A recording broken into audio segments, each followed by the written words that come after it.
السلام علیکم بھائیوں، میں بہت شکر گزار ہوں کہ آج تک آپ سب سامعین نے میرے کام کو بہت سراہا اور پسند کیا ہے۔ آپ کی سپورٹ سے اسی طرح مزید بکس کو آڈیو بکس میں ریکارڈ کیا جاتا رہے گا۔ اس پر مزید یہ اناؤنسمنٹ ہے کہ اسی طرح کی اور بھی بہت ساری دلچسپ اور حیرت انگیز کتب کوکو ایف ایم ایپ پر دستیاب ہیں، جس سے آپ استفادہ حاصل کر سکتے ہیں، جس میں الگ الگ ٹاپکس پر آڈیو بکس اویلیبل ہیں، جیسے history, biography, crime, fitness, motivational, U P S C, self help اور سائنس اینڈ ٹیکنالوجی جیسے مزید ٹاپکس پر 7 الگ الگ لینگویجز میں آڈیو بکس کا مطالعہ کر سکتے ہیں۔ بلکہ نیچے دیے گئے کوپن کوڈ سے لمیٹڈ آفر پر آپ 50% آف پر کوکو ایف ایم کا اینیول سبسکرپشن بائی کر سکتے ہیں۔ A history of Genghis Khan اور a history of ancient and early medieval India جیسے آڈیو بک سے آپ ضرور استفادہ حاصل کریں، اور اسی طرح آپ حضرات سے گزارش ہے کہ ہمارے ملٹیپل چینلز کو ضرور سپورٹ کرتے رہیں۔ جزاک اللہ۔ بسم اللہ الرحمن الرحیم۔ تاریخ اسلامی ہند، ہندوستان کی عظیم تاریخ کا مکمل خاکہ، مغلیہ سلطنت کے عروج و زوال کی مکمل تاریخ۔ ایپیسوڈ 28، جلال الدین محمد اکبر کا دور حکومت۔ حکمران میواڑ مہارانا پرتاپ۔ گجرات کی فتح کی پائیداری راجپوتانہ میں مغل طاقت کے استحکام پر مبنی تھی۔ اس میں شک نہیں کہ چتوڑ کی شکست نے اکبر کے وقار کو اس علاقے میں قائم کر دیا تھا، لیکن میواڑ کی ریاست میں امن قائم نہ ہوا تھا۔ فروری 1572 عیسوی میں رانا ادے سنگھ 18 رانیوں اور 24 بچوں کو چھوڑ کر فوت ہو گیا۔ اس نے سب سے بڑے لڑکے پرتاپ سنگھ کو نظر انداز کر کے اپنے سب سے چہیتے بیٹے جگمل کو تخت کا وارث مقرر کیا، لیکن پرتاپ کے ماموں رائے کھائی، راجہ جالور اور گوالیار کے سابق راجا نے کئی سرکردہ سرداروں کو ساتھ ملا کر ایک ناگہانی حملہ کر کے جگمل کو تخت سے اتار دیا تھا اور پرتاپ سنگھ کو رانا بنا دیا۔ جگمل میواڑ چھوڑ کر اکبر کے دربار میں پہنچا۔ شہنشاہ اس سے مہربانی سے پیش آیا اور اسے جاگیر عطا کی۔ یہ قدرتی بات تھی کہ میواڑ کے نئے راجا کو اپنے وسائل اثر نو تنظیم کرنے اور اپنی طاقت کو جمانے کے لیے وقت درکار تھا۔ وہ اس وقت تک مغل حکومت کی طرف کسی قسم کا سخت رویہ اختیار نہ کر سکتا تھا۔ اکبر نے اس موقع سے فائدہ اٹھایا اور فتح گجرات کے اپنے اس منصوبے کو بغیر کسی خاص روک ٹوک کے انجام دیا تھا۔ بہرحال اکبر اس بات سے پوری طرح واقف تھا کہ میواڑ کے حکمران کے ساتھ معاملات کا قطعی فیصلہ کرنا چاہیے۔ چنانچہ اس نے 1572 عیسوی میں گجرات میں رانا مان سنگھ کو پرتاپ سنگھ سے فیصلے کی شرائط کے متعلق بات چیت کرنے کے لیے میواڑ بھیجا تھا۔ رانا نے راجہ مان سنگھ کا اچھی طرح استقبال کیا اور اکبر نے جو خلعت روانہ کیا تھا اسے قبول کر لیا۔ اس طرح یہ بات واضح ہو گئی کہ اکبر اپنے دربار میں جگمل کی موجودگی کے باوجود میواڑ کی ریاست کی جانشینی کے معاملے میں مداخلت کرنے کا ارادہ نہ رکھتا تھا، اور نہ رانا اس کے لیے تیار تھا کہ جودھ پور کے راجہ راؤ چندر سین سے دوستی کے باوجود کم از کم فی الحال اکبر سے جھگڑا مول لے۔ بہرحال مان سنگھ کی سفارت پوری طرح کامیاب نہ ہوئی اور وہ مایوس ہو کر واپس ہوا۔ ایسا معلوم ہوتا ہے کہ رانا مان سنگھ کی اس تجویز پر متفق نہ تھا کہ وہ خود جا کر دربار میں حلف وفاداری اٹھائے۔ اکبر خود کو کسی ایسی جنگ میں جھونکنا نہ چاہتا تھا جس سے کہ وہ بچ سکتا ہو، کیونکہ اس قسم کا قبل از وقت اقدام اس کی فتح گجرات کے لیے، جو کہ حال ہی میں حاصل ہوئی تھی، خطرناک ثابت ہو سکتا تھا۔ پھر ستمبر 1573 عیسوی میں اکبر نے راجہ بھگوان داس کو اسی مقصد سے جس سے کہ مان سنگھ کو بھیجا تھا میواڑ روانہ کر دیا۔ راجہ بھگوان داس نسبتاً کامیاب رہا۔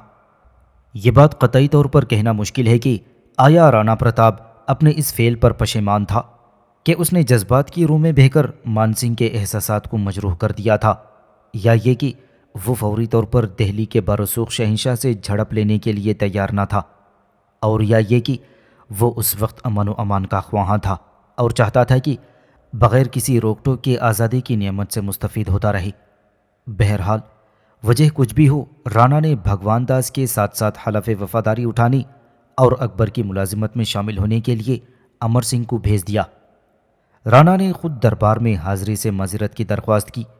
بھگوان داس اور امر سنگھ کے ساتھ نومبر 1573 عیسوی کو فتح پور پہنچ گیا۔ زیادہ عرصہ نہ گزرا تھا کہ ٹوڈرمل بھی رانا کی ریاست سے ہو کر گزرا۔ رانا نے اس سے بھی بہت مہمان نوازی کا سلوک کیا اور وہ بھی یہی تاثر لے کر گیا کہ رانا اکبر سے کسی قسم کا جھگڑا کرنا نہیں چاہتا۔ دوستی کے ان تمام مراسم کے باوجود رانا کا برتاؤ آہستہ آہستہ سخت تر ہو گیا تھا۔ وہ شہنشاہ کے اس رویے سے مطمئن نہ تھا کہ اس نے رانا کی دوستی کے جذبات کا گرم جوشی سے جواب نہ دیا تھا، اور اس بات پر مصر رہا کہ رانا خود دربار میں حاضر ہو کر حلف وفاداری اٹھائی۔ اور پھر رانا کو یہ بھی شکایت تھی کہ اکبر چتوڑ کے مفتوحہ علاقۂ جات کو پوری طرح استحکام کرنے کی نیت نہیں رکھتا ہے۔ دوسری طرف اکبر رانا کے اظہار دوستی پر اس وقت تک پورا بھروسہ نہیں کر سکتا تھا جب تک کہ رانا گوالیار کے غیر مطمئن راجا اور برسر اقتدار افغانوں کے ساتھ معاہدے میں بندھا ہوا ہے۔ علاوہ بری رانا نے جودھ پور کے چندر سین اور سروہی کے راؤ سرطان کے ساتھ دوستی کر رکھی تھی، جنہوں نے شہنشاہ کے اقتدار کو تسلیم نہیں کیا تھا، اور اکبر اس بات سے خوش نہ تھا۔ جب تک اکبر کو رانا کی مستقل دوستی کا یقین نہ ہو جاتا، اس وقت تک وہ میواڑ کے مفتوحہ علاقوں پر سے اپنی گرفت کو ڈھیلا کرنے کے لیے تیار نہ تھا، کیونکہ یہی علاقہ ایسا تھا جہاں سے وہ گجرات کے راستے پر نگاہ رکھ سکتا تھا یا وہاں سے گزرنے والے مسافروں، قافلوں اور تاجروں کی حفاظت کر سکتا تھا۔ 1574 عیسوی میں جودھ پور کے راجا چندر سین نے علم بغاوت بلند کر دیا۔ اکبر نے یہ نہ سمجھا کہ یہ بغاوت ایک سلسلے کی کڑی ہے، لہٰذا اس نے چندر سین کو دبانے کے لیے ایک فوج بھیج دی اور خود پٹنہ کی طرف کوچ کیا، اور جلد ہی بونڈی کے راجا نے بغاوت کر دی۔ ابھی بغاوت کی آگ ان ریاستوں میں سلگ رہی تھی کہ رانا پرتاپ نے اپنی رعایا کو جو میدانوں میں تھی پہاڑوں میں چلے جانے کا حکم دیا۔ رانا نے اس حکم کی تعمیل میں سختی برتی اور حکم کی اطاعت نہ کرنے والوں کو موت کی سزا سنا دینے سے بھی گریز نہ کیا۔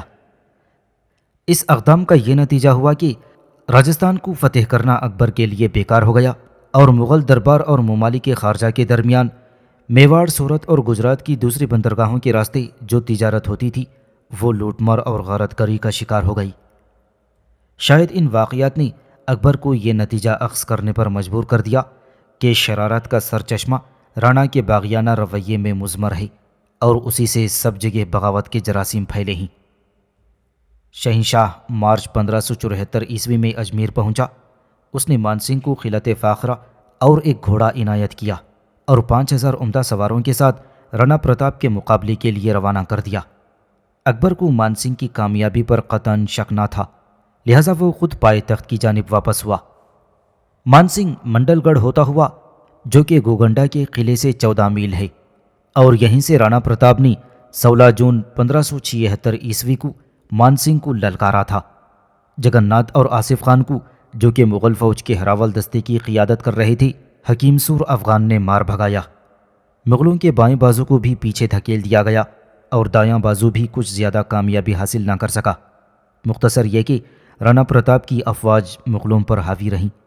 جس وقت مغل فوج میں افراتفری پھیلی ہوئی تھی تو عقبی دستے کا کمانڈر محافظ دستے کو ساتھ لے کر آگے بڑھا، اور اس نے ایک مرتبہ پھر فوج کی ہمت بڑھائی۔ بڑی خونریز جنگ ہوئی۔ راجا رام شاہ، جو کہ میواڑ کی فوج کے دائیں دستے کی قیادت کر رہا تھا، ماں اپنے بیٹے کے مارا گیا۔ جیمل کا لڑکا رامداس بھی جگن ناتھ کے ہاتھوں ہلاک ہوا۔ اس لڑائی کا سب سے دلچسپ پہلو ہاتھیوں کی لڑائی تھی۔ طرفین نے اپنی اپنی جنگی ہاتھی چھوڑ دیے، اور اس مقابلے میں بھی رانا کے ہاتھی ہی غالب رہے تھے۔ مغلوں کی فوج میں بارجہ کے سیدوں نے بڑی خدمات انجام دیں۔ اگر یہ لوگ جرأت و بہادری کے ساتھ دشمن کا مقابلہ نہ کرتے تو مغل فوج پہلے ہی حملے میں تتر بتر ہو جاتی۔ رانا مان سنگھ نے بھی ناقابل بیان ثابت قدمی کا اظہار کیا تھا۔ رانا پرتاپ مان سنگھ کا مد مقابل ہوا اور دونوں نے داد شجاعت دی۔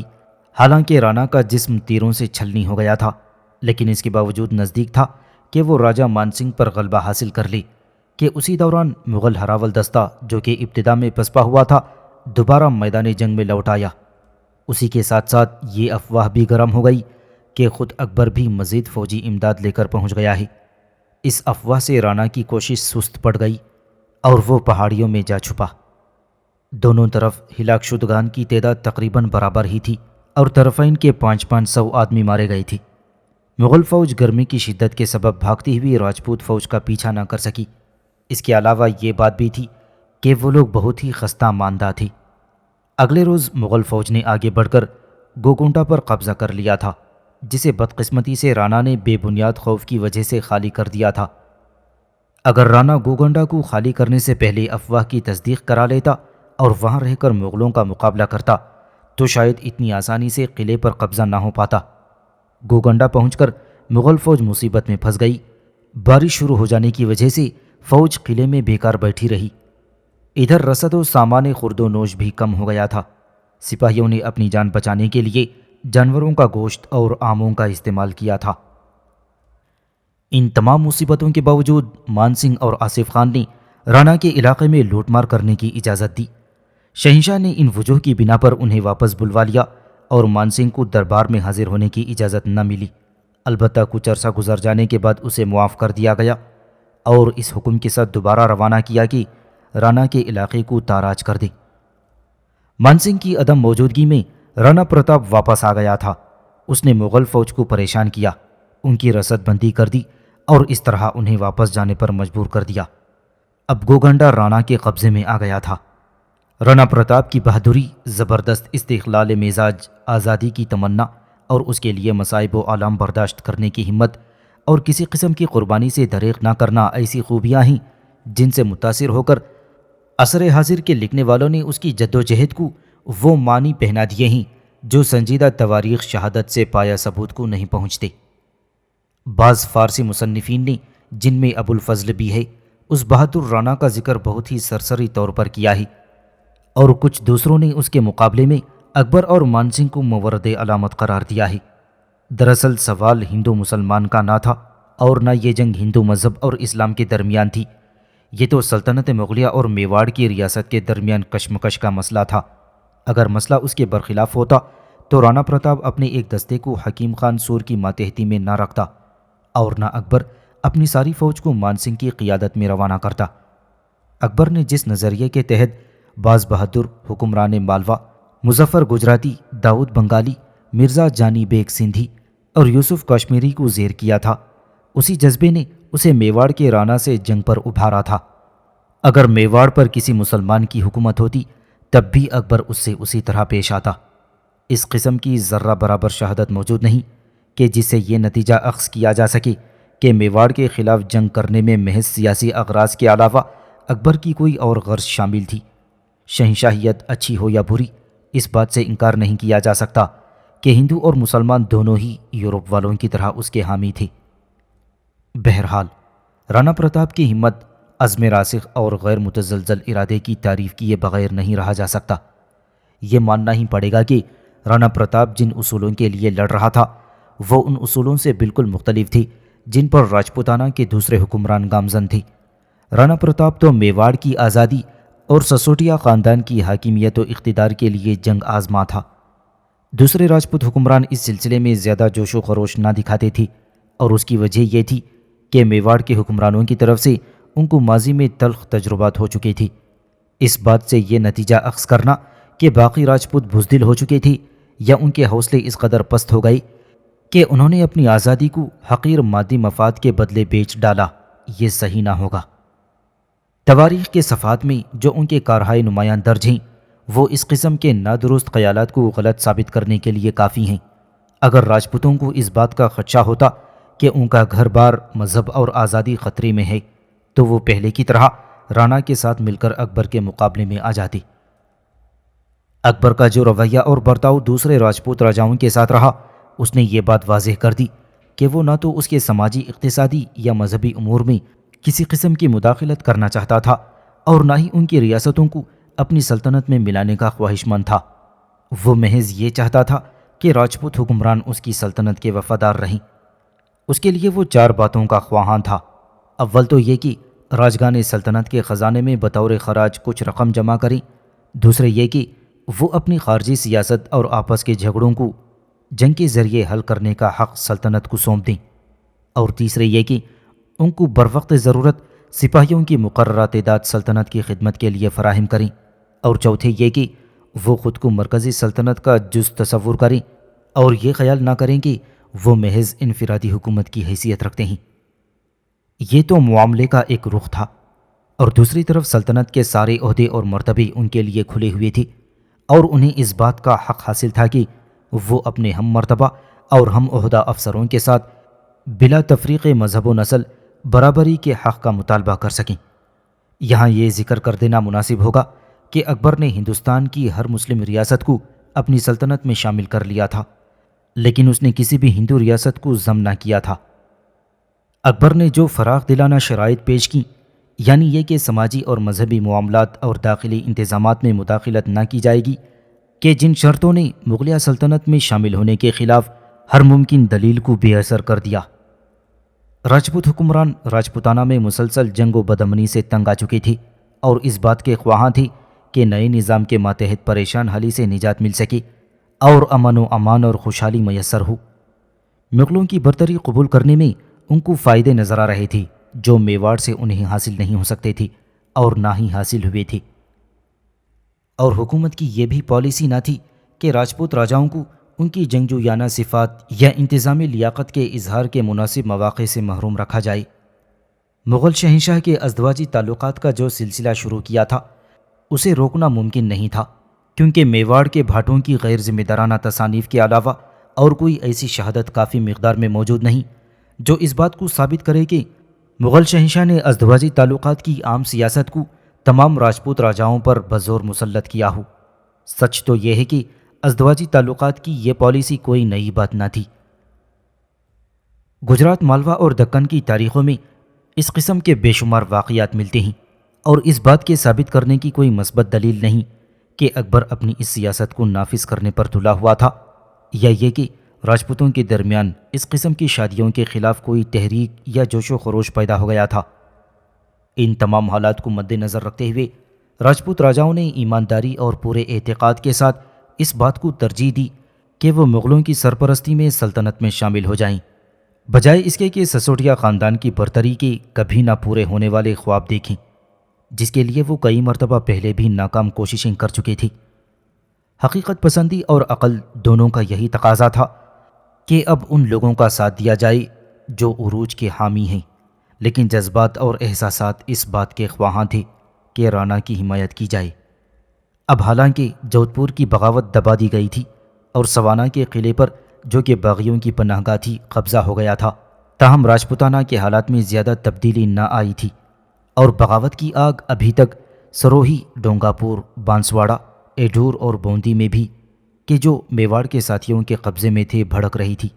ہلدی گھاٹ کی جنگ سے شہنشاہ کو سوائے گوگنڈا کے اور کچھ حاصل نہ ہوا تھا۔ میواڑ ہمیشہ کی طرح سرکشی پر قائم رہا۔ جالور کے مسلم حکمران تاج خان نے اطاعت سے روگردانی کر لی تھی۔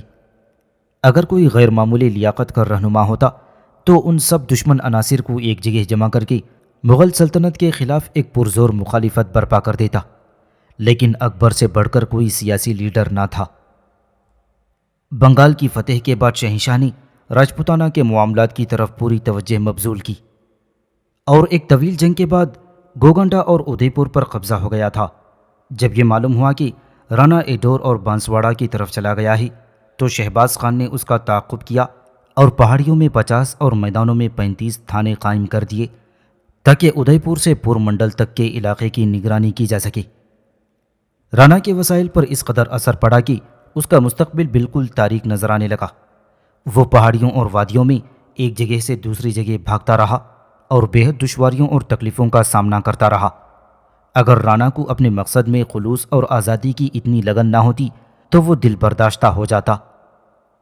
آخرکار جب شہباز خان کو میواڑ سے بہار میں بغاوت دبانے کے لیے بھیجا گیا، جہاں حالات نے بڑی نازک صورتحال اختیار کر لی تھی، تو رانا کو موقع ہاتھ آ گیا۔ حالانکہ میواڑ ابھی پوری طرح زیر نہ ہو پایا تھا، پھر بھی اکبر کو اس کی طرف سے زیادہ خدشہ نہ تھا، کیونکہ اب راجپوتانہ کی تاریخ میں میواڑ کی حیثیت اس قدر مؤثر نہ رہی تھی کہ اسے ایک اہم عنصر سمجھا جاتا، اور مغلیہ سلطنت میں جو اہم تبدیلیاں ہو رہی تھیں انہیں مد نظر رکھتے ہوئے میواڑ کے معاملات کو مقامی حیثیت سے نمٹایا جا سکتا تھا۔ 1580 عیسوی تک اکبر کی توجہ مشرقی اتر پردیش، بہار، بنگال اور گجرات کی بغاوتوں کو دبانے اور پنجاب سے اپنے بھائی حکیم مرزا کے حملے کو ناکام بنانے میں مصروف رہیں۔ پھر 1585 عیسوی میں حکیم کا انتقال ہو گیا، جس کی وجہ سے شمالی مغربی سرحد کا معاملہ اس قدر پیچیدہ ہو گیا کہ اکبر کو اپنا پایا تخت 1585 میں لاہور منتقل کرنا پڑا تھا اور وہ 1595 تک وہی مقیم رہا۔ ابھی اکبر شمالی مغربی سرحدوں سے چھٹکارا نہ پا سکا تھا کہ برہان ملک کی موت کے بعد دکن میں حالات خراب ہو گئے۔ 1594 میں عبداللہ خان ازبیک کی وفات سے قبل اکبر پنجاب کی طرف سنجیدگی کے ساتھ اپنی توجہ مبذول نہ کر سکا، لہٰذا اکبر اپنے سارے اثر و رسوخ کے ساتھ بہت ہی ضروری مسائل کو حل کرنے میں مصروف رہا، اور ان مسائل کے سامنے میواڑ کا مسئلہ بہت ہی غیر اہم اور ناچیز تھا۔ پھر رانا پرتاپ نے تیزی کے ساتھ موقع سے فائدہ اٹھایا۔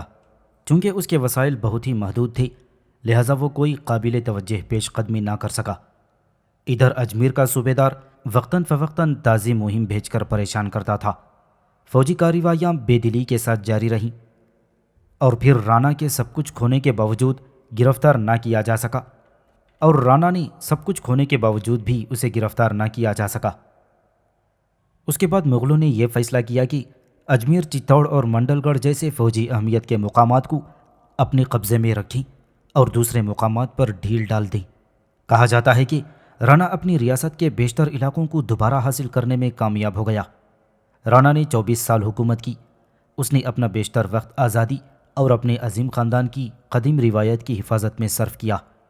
رانا ایک طویل عرصے تک زبردست سختیوں اور مصیبتوں کو برداشت کرنے کے بعد عمر طبعی کو پہنچنے سے قبل 81 سال کی عمر میں فوت ہو گیا، لیکن اس نے اپنے پیچھے ایسی معرکہ آرا داستانیں چھوڑیں جو زیب تاریخ ہو کر آج بھی دنیا کے ہر آزادی خواہ انسان کے دل میں جوش کا طوفان اٹھا سکتی ہیں۔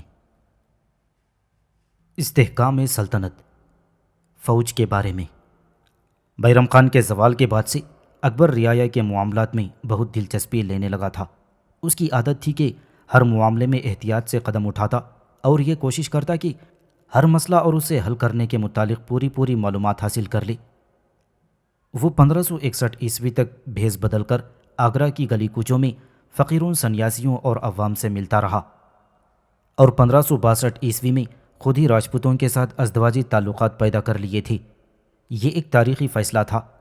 یہ کہنا مشکل ہے کہ آیا اس وقت تک اس مسئلے کے سیاسی پہلو اور اس کے دوررس نتائج اکبر کے ذہن میں پوری طرح واضح ہو گئے تھے یا نہیں۔ بڑی حد تک یہ ممکن ہے کہ اس وقت تک راجپوتوں سے نزدیک ترین تعلقات قائم کرنے کا مقصد یہ ہو کہ اکبر افغانوں اور اپنے دربار کے ناقابل اعتماد عمرہ سے نجات حاصل کر سکے۔ لیکن جب اس نے متھرا سے یاتری ٹیکس، جو کہ ہندوؤں کی متبرک مقامات پر عائد تھا، اس ٹیکس کو ہٹا دیا اور ہندوؤں سے جزیہ لینا بھی ختم کر دیا، تو یہ بات واضح ہو گئی کہ وہ کسی خاص مقصد اور منصوبے کو مد نظر رکھتے ہوئے یہ احکامات جاری کر رہا تھا۔ ممکن ہے کہ مزید اصلاحات اس کے بعد عمل میں آئی ہوں، لیکن ازبیک بغاوت کے پھوٹ پڑنے کی وجہ سے جو پیچیدگیاں رونما ہوئی تھیں، انہوں نے شہنشاہ کی پوری توجہ لڑائیوں اور فتوحات کی طرف مبذول کر دیں۔ اکبر نے بہار سے گجرات تک کا سفر کیا تھا اور اپنی سلطنت کے مختلف علاقوں اور فوج کا بذات خود معائنہ کر کے ان کے حالات سے واقفیت حاصل کر لی تھی۔ اس نے 1573 میں طریقۂ مالگزاری اور فوج کی اثر نو تنظیم کے لیے ایک قطعی منصوبہ تیار کر لیا، لیکن یہ عملاً بنگال کے حالات کے سبب 2 سال کے لیے ٹل گیا تھا۔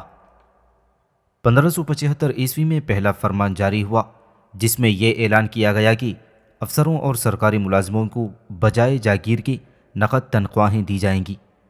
فوجی عہدوں کی اثر نو ترتیب دی گئی اور سرکاری گھوڑوں اور جانوروں کے داغنے کا طریقہ دوبارہ شروع کیا گیا۔ ان نئے قوانین کے مطابق افسروں کو یہ ہدایت صادر کی گئی کہ وہ اپنے اپنے گھوڑوں کو ساز و سامان کے ساتھ بخشیوں کے پاس لے جائیں اور ان سے ان کو دغوا لیں۔ یہ حکم بھی دیا گیا کہ سال میں کم از کم 1 مرتبہ یا پھر جب ان کو جنگ پر جانے کا حکم ملے جمع ہو جائیں۔ شہنشاہ خود ہی ہر افسر کے ذاتی ملازموں اور ساز و سامان کا فیصلہ کرتا۔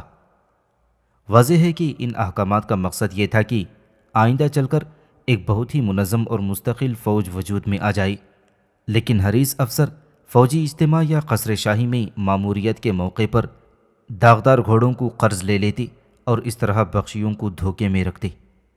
چنانچہ آخر میں یہ فیصلہ ہوا کہ ہر امیر کی فوج کے لیے ایک علیحدہ نشان مقرر کر دیا جائے، اور اگر کوئی گھوڑوں کو داغ کرانے میں تاخیر کرے تو اسے سخت جرمانے کی سزا دی جائے۔ اکبر کو عربوں اور مغلوں کے رسم و رواج ورثے میں ملے تھے۔ اسے خلفاء چنگیز خان اور تیمور کے آئین و رسوم سے اپنی سلطنت کے ملکی اور فوجی انتظامات کے لیے مفید مواد ملا تھا، جس سے اسے نظام حکومت کے انتظام میں بڑی مدد ملی۔ ایک عملی انسان ہونے کی وجہ سے اس سے اس بات کی امید کی جا سکتی تھی کہ وہ ہندوستان کے مروجہ طور طریقوں سے بھی پورا فائدہ اٹھائے گا۔ ایسا معلوم ہوتا ہے کہ اکبر افسروں کے عہدوں کے تعین اور سپاہیوں کی درجہ بندی کے کام میں زیادہ تر ان اصولوں پر پابند رہا۔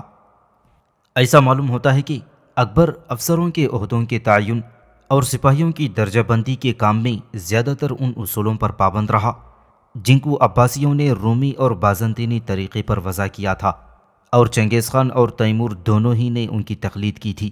ان کی فوجی تنظیم اشعاری طریقے پر ہوئی تھی۔ سب سے چھوٹا دستہ 10 آدمیوں کا ہوتا تھا، اس کے بعد 100، 1000 اور 10,000 کے دستے ہوتے۔ عباسیوں نے 10 اور 100 کے درمیان 50-50 کے دستے بھی مقرر کیے تھے۔ تیمور نے 1000، 2000، 6000، 4000، یہاں تک کہ 12,000 عہدے مقرر کیے تھے، لیکن 7000 تک کے دستوں کی قیادت عام طور پر بادشاہ کے لڑکوں کے ہاتھ میں ہوتی۔ اس کا سب سے بڑا لڑکا جہانگیر مرزا 12,000 کے دستے کا سالار تھا۔ ہندوستان میں بلبن کے زمانے تک ترکوں نے اعشاری طریقے پر عمل کیا تھا۔ سرخیل سے لے کر جو کہ 10 سواروں پر تعینات ہوتا، 100، 1000 اور 10,000 اور یہاں تک کہ 1,00,000 سواروں کے دستے کا ذکر پایا جاتا ہے۔ انہی کے درمیان 50 کا بھی افسر ہوتا، اور ان دنوں 1000 سپاہیوں کا سالار امیر کہلاتا اور 10,000 والا ملک کہلاتا۔ اسلام شاہ سور نے بھی تقریباً اسی نظام کی پیروی کی تھی، البتہ اس نے کچھ درمیانے عہدے مثلاً 150 اور 500 کے بھی بنوائے تھے، لہٰذا اکبر جس طریقے پر اپنا عشری نظام بنانا چاہتا تھا اس کی بنیاد اور قاعدے پہلے سے ہی موجود تھے۔ اکبر اپنی جدت پسندی کے سبب یہ چاہتا تھا کہ جہاں تک اس بات کا تعلق ہے کہ ایک افسر کے ماتحت کتنے سوار ہوتی، تو اس کا جواب یہ ہے کہ پہلے تو اس بات کا خود شہنشاہی فیصلہ کیا کرتا، لیکن بعد میں اسے وہ بیستی کے اصول پر طے کیا جانے لگا۔ اس اصول کے معنی یہ تھی کہ 10 سواروں کے منصبدار سے یہ توقع کی جاتی کہ وہ 20 سوار رکھے گا۔ لفظ 2 سپاہ سے مراد وہ سوار ہے جس کے پاس 2 گھوڑے ہوں، اور 1 سپاہ کے اصطلاح ان سواروں کے لیے استعمال کی جاتی جن کے پاس 1 گھوڑا ہوتا۔ ہندوستانی خاندانی راجاؤں اور زمینداروں کے علاوہ سارے منصبداروں کے وجود کا دار و مدار شہنشاہ کی مرضی پر تھا، چنانچہ وہ جتنے وفادار ہو سکتے تھے اتنے ہی غدار بھی ہو سکتے تھے۔ منصبداری کے طرز میں وراثت کے طریقے کے نہ ہونے کو ایک طرف تو یہ کہہ کر سراہا گیا تھا کہ اس میں سوشلزم بلکہ کمیونزم کی طرف رجحان پایا جاتا تھا، اور دوسری طرف اس پر یہ اعتراض کیا جاتا ہے کہ یہ سسٹم مغل شہنشاہ کی مطلق العنانیت پر پابندی عائد کرنے میں بالکل مؤثر ثابت نہ ہو سکا۔ دراصل یہ دونوں نظریے فضول اور خام خیالی کا نتیجہ ہیں۔ حقیقت تو یہ ہے کہ یہ طرز تاریخ کے ایک طویل دور کی پیداوار ہے جس میں خانہ بدوشی کی زندگی سے لے کر قرون وسطیٰ تک کی جنگی ضروریات شامل ہیں۔ یہ طریقہ کار ایک سماجی اور سیاسی طرز حکومت کی حیثیت سے وراثت میں ملا تھا اور اسے اسی شکل میں قبول کرنا پڑا تھا، لہٰذا اس طرز کے وجود کے لیے نہ تو کسی حکمران کی تعریف کی جا سکتی ہے اور نہ ہی کسی کو مورد الزام ٹھہرایا جا سکتا ہے۔ منصبداروں کو اچھی تنخواہیں دی جاتی تھیں۔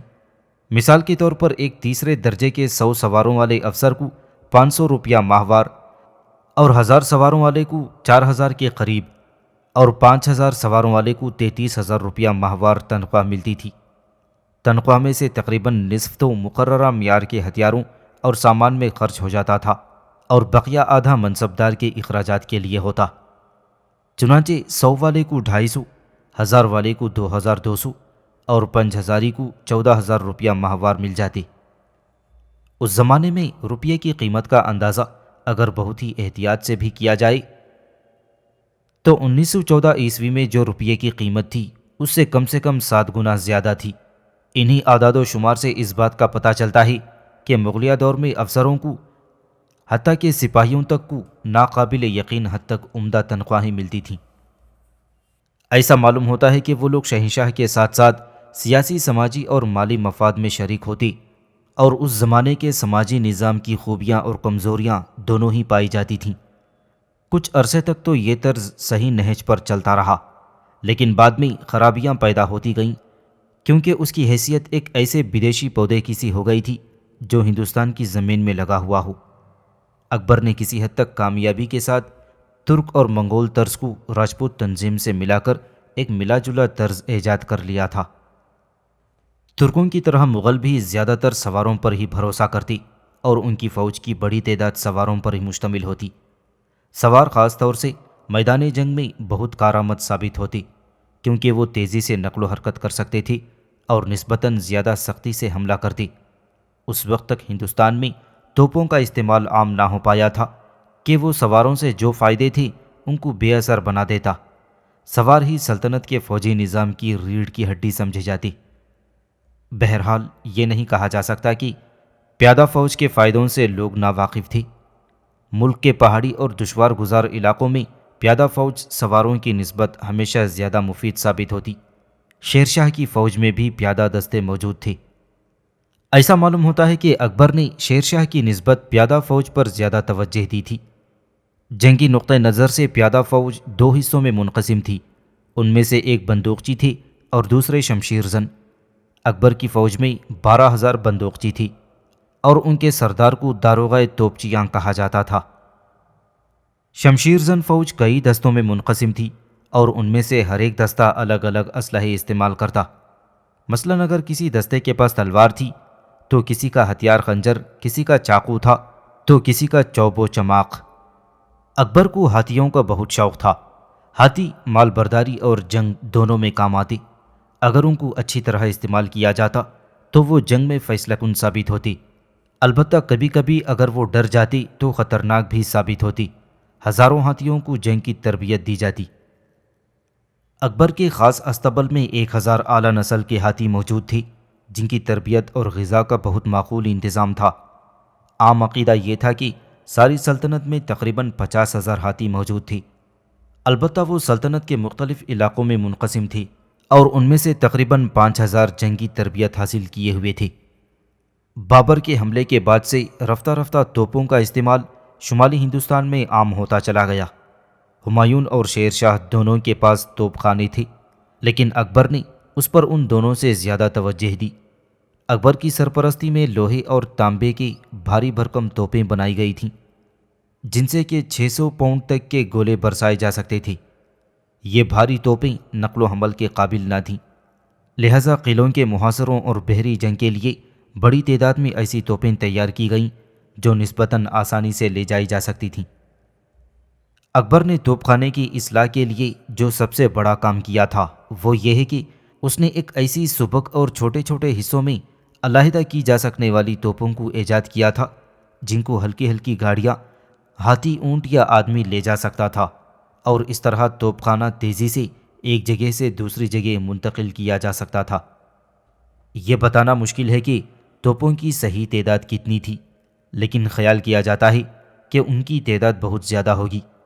ترکی توپ خانے کو چھوڑ کر اکبر کا توپ خانہ سارے ایشیا میں کسی سے کم نہ تھا، اور اکبر کے زمانے میں وہ اپنی افادیت کے اعلیٰ ترین مدارج پر پہنچا ہوا تھا۔ اکبر کی سلطنت زمینی علاقوں پر مشتمل تھی۔ گجرات کی فتح کے بعد ہی اس کی سرحدیں ساحل سمندر تک پہنچ گئیں۔ اس وقت تک پرتگال سمندر پر حاوی ہو چکی تھی اور وہ ہندوستان کے کسی بھی حکمران کے بحری بیڑے کی ترقی کو حاسد نگاہوں سے دیکھتے۔ ان حکمرانوں کے لیے پرتگالیوں سے لڑے بغیر اور اپنی بیرونی تجارت کو نقصان پہنچائے بغیر ایک ایسا طاقتور بحری بیڑا بنانا ممکن نہ تھا جس کی مدد سے وہ سمندری راستوں پر قبضہ کر سکیں۔ جب تک کہ دکن سلطنت میں شامل نہ ہو جائے اس منصوبے کا کامیاب ہونا ممکن نظر نہ آتا تھا۔ اگر ہم شیواجی کی ان ناکامیوں کو مد نظر رکھیں جن کا اسے بڑی کوششوں کے باوجود سامنا کرنا پڑا تو ہم اکبر اور بہادر شاہ کی مشکلات کا اندازہ کر سکتے ہیں۔ اکبر کی دلی خواہشات میں سے ایک یہ بھی تھی کہ بحیرہ عرب میں پرتگالی بحری ڈاکوؤں کا قلعہ کما کر دیا جائے، لیکن اس سے قبل کہ وہ اس مسئلے پر سنجیدگی کے ساتھ عمل کرتا اس کے عمر کا پیمانہ لبریز ہو گیا۔ دریائی لڑائیوں کے لیے جس کی ضرورت شہنشاہ کو اکثر پیش آتی اس کے پاس مؤثر دریائی بیڑے موجود تھی، اور یہ بیڑے خاص طور پر بنگال، بہار اور سندھ میں متعین تھی۔ ان بیڑوں کی افادیت کو بڑھانے کے لیے اکبر نے 108 اور 111 فٹ کی بڑی بڑی کشتیاں بنوائی تھیں، جن میں 300 ٹن وزن کا سامان لے جایا جا سکتا تھا۔ لیکن اتنی بڑی کشتیاں زیادہ نہ تھیں، کیونکہ ندیوں میں ان کشتیوں کو لے جانا ممکن نہ تھا۔ اس نے لاہور اور الہ آباد میں جو کشتی سازی کے کارخانے بنوائے تھے وہ بہت ہی مفید ثابت ہوئے۔ اگر اکبر کچھ عرصے اور زندہ رہتا تو وہ یقیناً ہر قیمت پر بحری بیڑا تیار کر لیتا۔ بہرحال اس بات سے انکار نہیں کیا جا سکتا کہ اس کے زمانے میں کوئی ایسا بحری بیڑا نہ تھا کہ جس کو قابل اہمیت سمجھا جا سکے۔ موٹر گاڑیوں کی ایجاد سے قبل نقل اور فوجی رسد کے لانے لے جانے کا مسئلہ بہت دشوار تھا۔ فوجی پڑاؤ میں ہر عام استعمال کی چیز مناسب داموں پر مل جاتی۔ کھانے کا سامان بنجارے فراہم کرتے، یہ بنجارے فوج کے ساتھ ساتھ چلتے۔ عمرہ اور بڑے بڑے افسر اپنے ساتھ کھانے کا سامان رکھتے جو ان کی کئی دن کی ضروریات کے لیے کافی ہوتا، لیکن عام سپاہی اور فوج کے ہمراہی اپنی روزمرہ کی ضروریات کے لیے بازار سے خرید لیتے تھے۔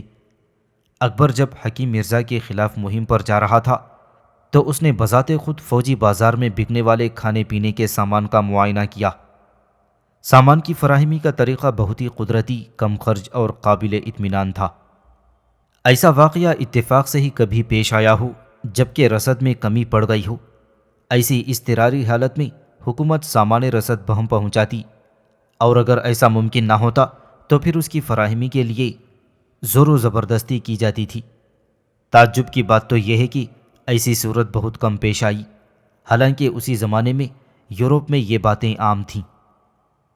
اکثر یورپین مصنفوں نے اور ان کی دیکھا دیکھی کچھ ہندوستانیوں نے بھی مغل فوج کو فی نفسیہ کمزور بیان کیا ہے، اور یہ کہا ہے کہ وہ ایک مسلح گروہ سے کچھ بہتر نہ تھی۔ شاید یہ نظریہ بغیر سوچے سمجھے بیان کر دیا گیا ہے۔